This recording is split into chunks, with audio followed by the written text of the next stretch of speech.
जय श्री कृष्णा दोस्तों, आप सभी का हमारे चैनल पर स्वागत है। राम सेतु निर्माण में गिलहरी का क्या था योगदान, यह है आज की हमारी कहानी। तो आशा करते हैं कि आपको पसंद आएगी। रामायण की कहानी माता सीता हरण होने के बाद भगवान राम को लंका तक पहुंचने के लिए उनकी वानर सेना जंगल को लंका से जोड़ने के लिए समुद्र के ऊपर पुल बनाने के काम में लग जाती है। पुल बनाने के लिए पत्थर पर भगवान श्री राम का नाम लिखकर पूरी सेना समुद्र में पत्थर डालती है। भगवान राम का नाम लिखे जाने की वजह से पत्थर समुद्र में डूबने के बजाय तैरने लगते हैं। ऐसे में आज हम बताएंगे रामायण से जुड़ी कथा, जो लोगों ने बहुत ही कम सुनी होगी और पढ़ी होगी। राम सेतु निर्माण में वानर सेना का योगदान तो हम सभी लोग जानते हैं।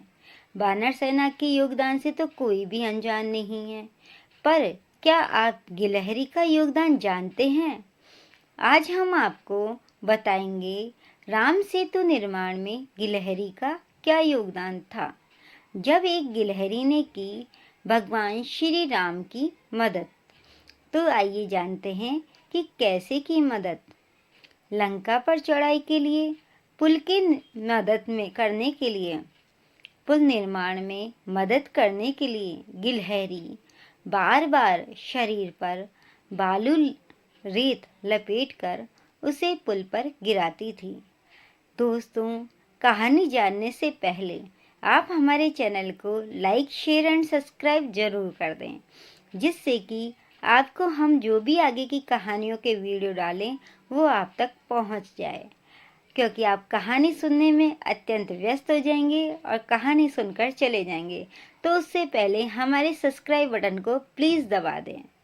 कहा जाता है कि जब लंका विजय के लिए नल नील समुद्र पर सेतु बनाने में लगे थे, तब कई भालू बानर भी राम नाम लिखे पत्थर और पेड़ों की शाखाएं ला रहे थे।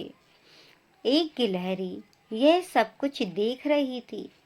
वह मर्यादा पुरुषोत्तम के पास आई और बोली, हे भगवान, मैं भी आपके इस नेक काम में सहायता करना चाहती हूँ। प्रभु ने उस गिलहरी को आज्ञा दे दी कि तुम भी सहायता कर सकती हो, और उसको आज्ञा दे दी। मगर गिलहरी शिलाखंड नहीं उठा सकती थी, क्योंकि वह तो छोटा सा जीव था और वो शिलाखंड कैसे उठाती। इसलिए उसने अपने लिए काम निकाला।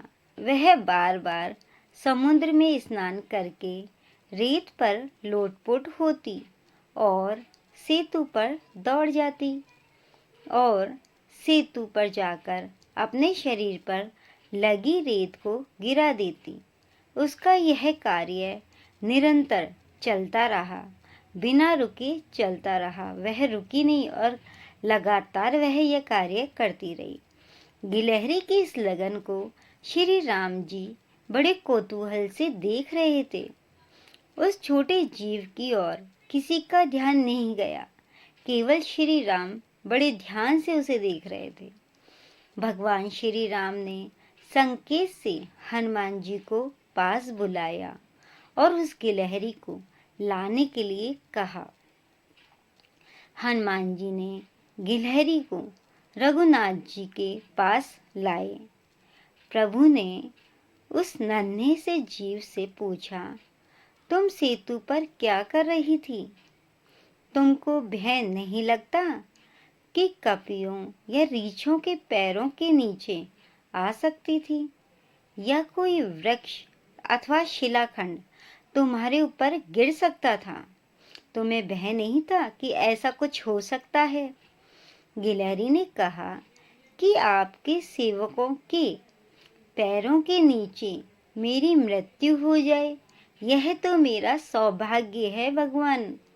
भगवान, ऐसा सौभाग्य मुझे कहाँ कि मेरी इन भक्तों के पैरों के नीचे आकर मृत्यु हो जाए, ऐसा उस गिलहरी ने कहा। सेतु में बहुत बड़े बड़े शिलाखंड और वृक्ष लगाए जा रहे हैं। ऊंची नीची भूमि पर चलने में आपको कष्ट होगा। यह सोचकर पुल के छोटे छोटे गड्ढों में रेत भर देने का प्रयत्न कर रही थी कि मैं तो केवल जो वो छोटे छोटे गड्ढे हैं उनमें रेत भरने का प्रयत्न कर रही थी।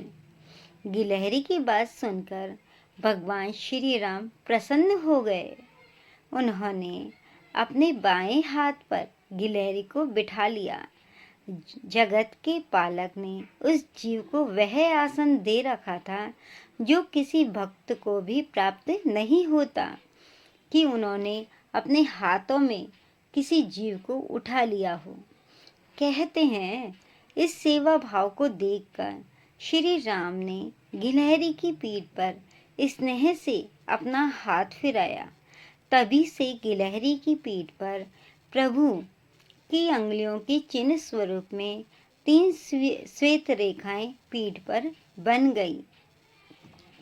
माना जाता है कि गिलहरियों के शरीर पर मौजूद सफ़ेद धारियां कुछ और नहीं बल्कि भगवान राम की अंगुलियों के निशान के रूप में मौजूद हैं। उनका आशीर्वाद है और आशीर्वाद के रूप में वो उंगलियों के निशान उनके शरीर पर मौजूद है। दोस्तों, यह थी एक छोटे से जीव की राम सेतु के निर्माण में भूमिका, योगदान। बताइए आपको यह योगदान कैसा लगा? क्या हमें भी ऐसा सौभाग्य मिल सकता है कि हम भगवान राम के किसी काम आ सके?